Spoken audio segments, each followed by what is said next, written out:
Bonjour, bonsoir, je suis contente de vous retrouver. J'espère que vous allez bien. Aujourd'hui, on va parler des poumons, on va parler de respiration. Je suis bien contente de le faire. C'est une thématique que j'aime beaucoup, pour laquelle j'ai beaucoup d'intérêt.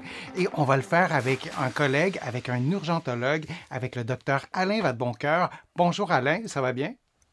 Salut Denis, ça va bien toi? Ça va très très bien. Merci d'être là. Et si les internautes ont envie de plonger davantage aussi dans les thématiques qu'on va aborder aujourd'hui, donc on peut le faire, ils peuvent le faire dans ton plus récent livre. Donc il y aura des informations qui seront détaillées encore davantage dans ton livre le plus récent que j'ai beaucoup aimé et j'ai eu vraiment l'honneur de signer la préface. Ton livre s'intitule Poumons, du premier au dernier souffle. C'est un excellent bouquin, je vous le recommande et vous pourrez recueillir à travers ce livre-là des informations qu'on vous aura données aujourd'hui. Vous pourrez aller plus en profondeur. Pourquoi certaines personnes crachent du sang en toussant? Est-ce que c'est toujours grave? Si dans notre imaginaire collectif, si on voit quelqu'un cracher du sang, c'est un cancer du poumon, il va mourir bientôt. Est-ce que c'est... Qu'est-ce qui est vrai, qu'est-ce qui est moins vrai dans ça? Comme on l'a expliqué tantôt, il y a énormément de circulation dans les poumons, hein. Il y a beaucoup de sang qui passe dans les poumons. En fait, toute notre circulation passe à la fois dans les poumons et dans le reste du corps. Et donc, c'est un cycle, hein. Donc, cette quantité de sang-là, puis en plus, il y a énormément de vaisseaux de capillaires. Donc, ça saigne quand même de temps en temps dans ce coin-là. S'il y a de l'inflammation, si plus grave, une tumeur. Donc, les causes peuvent être très variées. Quelqu'un qui crache du sang, d'abord, il faut savoir pourquoi. Pas Mhm. nécessairement parce qu'on va trouver quelque chose de grave. Par exemple, quelqu'un peut faire une grosse bronchite puis avoir un saignement. Bon, ça arrive une petite fois, la personne est en bonne santé, pas d'autres symptômes. Peut-être qu'elle va passer une radio, ça va mieux, c'est pas si mal. Mais quelqu'un que ça arrive le moindrement à répétition, s'il y a d'autres symptômes, il faut clairement savoir pourquoi. Pourquoi?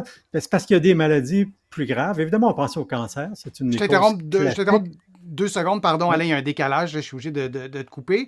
Donc, tu as dit un saignement une fois, si c'est juste une fois, c'est peut-être pas grave. Est-ce qu'on consulte quand même ou non? Oui, parce que il Oui, faut une explication. Il faut d'accord, une d'accord. explication. Mais ça arrive OK. qu'on voit quelqu'un qui a une bronchite, puis là, c'est clair, il y a un virus, une bronchite. Il y a eu un petit filet de sang, on a fait une radiographie, des fois, on a fait un scan, on voit rien.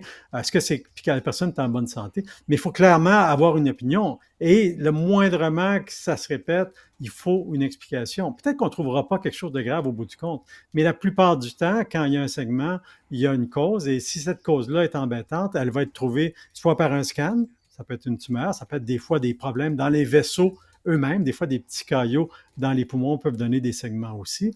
Des fois, c'est des bronchoscopies. Donc, le pneumologue va rentrer un tube pour aller examiner l'intérieur des bronches. C'est peut-être là que la réponse va se trouver. Donc, il y a beaucoup de façons de trouver la réponse. Mais clairement, un segment respiratoire, ce n'est pas normal.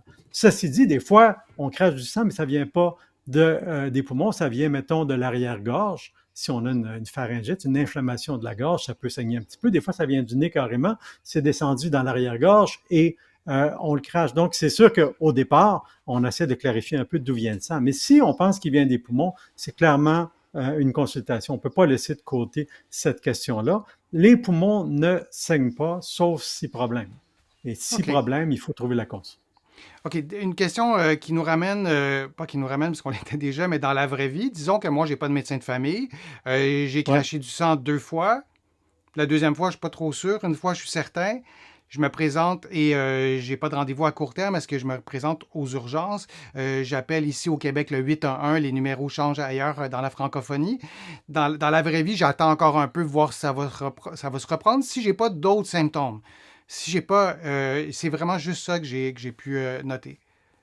Il faut consulter, il faut OK. avoir une explication. C'est peut-être pas une urgence totale s'il n'y a aucun autre symptôme, mais il faut que dans les prochains jours, un professionnel Jour. évalue cette situation-là et ça peut aller jusqu'à faire une bronchoscopie, un scan, tout ça. OK. Il faut expliquer pourquoi il y a un segment, même si c'est juste une fois. OK, c'est clair. Donc, si vous écoutez ce segment-là et vous avez craché du sang, on se dit pas ça va passer, je vais attendre une couple de mois, puis après ça, je verrai, on s'en occupe tout de suite. Merci Alain, merci vraiment de tes conseils et de ton expertise. On a vraiment été chanceux de pouvoir en profiter, si je puis dire. Et merci aussi à tout le monde d'avoir participé, d'avoir posé vos questions.